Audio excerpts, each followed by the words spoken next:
if I have a certain conclusion, certain set of beliefs, concepts, ideals, and I want to see clearly what the world is, all my conclusions, ideals, prejudices, and so on will actually prevent it.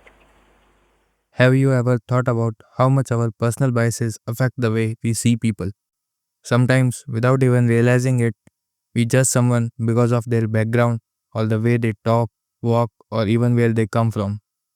That's exactly what Sidney Lumet classic film 12 Angry Men shows us. On the surface, it's just a courtroom drama, 12 juries locked in a room deciding the fate of a young boy accused of murdering his father. But beneath that, it's really a story about prejudice and how dangerous it can be when we let our biases decide someone's future. At the beginning of the film, almost every juror is ready to vote guilty without even thinking twice. Why? Because the boy is from a poor neighborhood, what they call a slum kid.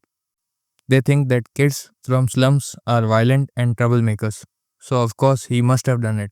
This is the first layer of prejudice the movie talks about, which is class bias. We see Juror 10 especially using this argument again and again. He isn't judging the boy based on facts, rather than he is judging him because of where he comes from.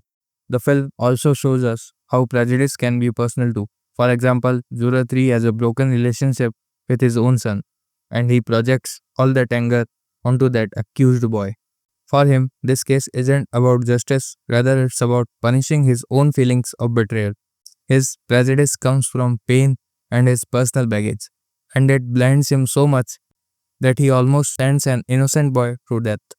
Then we have Juror 10 again, and he represents pure, ugly racism and classism.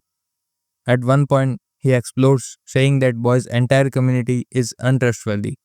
The camera slowly isolates him while the other jurors literally turn their backs on him. It is one of the most powerful moments in the film because it shows how society must treat prejudice, not by arguing with it, but by rejecting it. What makes 12 Angry Men so brilliant is that it doesn't just show prejudice, it also shows how to fight it. Juror 8, played by brilliant Henry Fonda, does exactly that. He uses facts, logic, and empathy. Firstly, he refuses to vote guilty just because everyone else is doing it.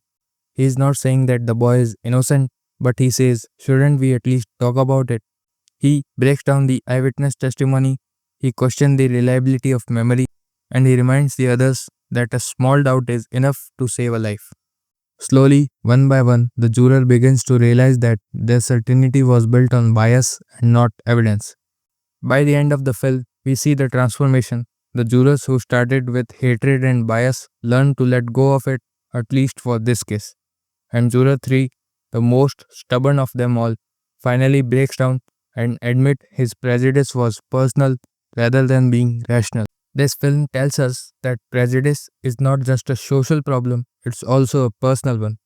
It hides in our assumptions, in our past experiences, and in the stereotypes we carry. And if we are not careful, it can make us blind to the truth. Even today, more than 68 years later, 12 Angry Men feels incredibly relevant. Whether it's race, class, religion, or gender, we can still see prejudice shaping judgments both in courtrooms and in everyday life.